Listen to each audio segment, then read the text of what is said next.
Proactive employees are those who, without needing to be told, make things happen.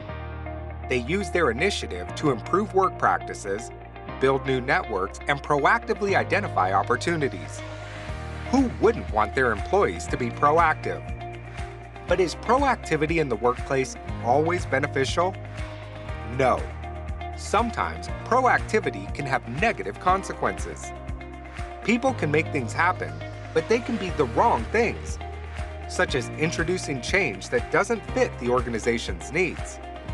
Proactivity can hurt others' interests.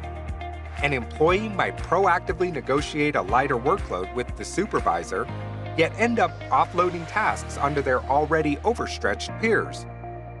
Proactivity can also hurt the proactive person herself, such as when a person introduces too many new projects that go beyond their capability and resources, causing depletion and burnout.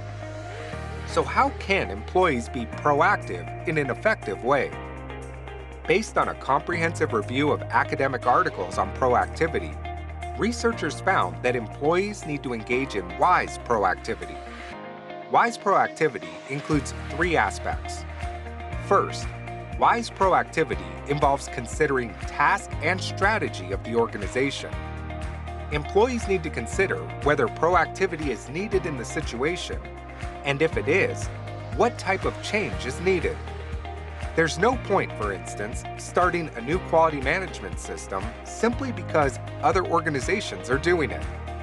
The more one's proactivity fits with the task and strategy of the team or the organization, the more likely it will achieve positive outcomes. Second, wise proactivity involves considering social and relational dynamics. As proactivity actions often affect others, if an employee is suggesting a new way of dealing with customer complaints, this will affect all customer service agents in the team. Employees need to ask questions like, have I considered other people's views about ideas? How might my supervisor react to this action? The more one's proactivity is considerate of others' perspectives, the less likely it is to cause resistance or resentment, and ultimately, the greater its chance of positive outcomes. Third, wise proactivity requires employees to engage in effective self-regulation. This means managing one's own feelings and interests. For instance, employees need to consider, am I the right person to be proactive given my interests, expertise, and resources? How can I optimize my time to achieve this proactive goal effectively? How can I stay on track if things go awry?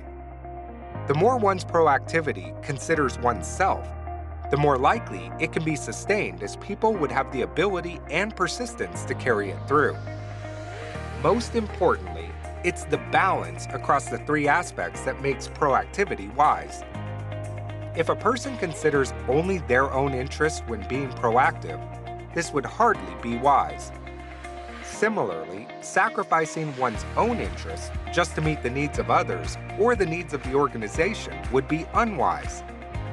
Being proactive and making things happen is important in organizations, but we need people to make the right things happen in the right way. Be wise in your own proactivity to achieve sustainable and optimal results.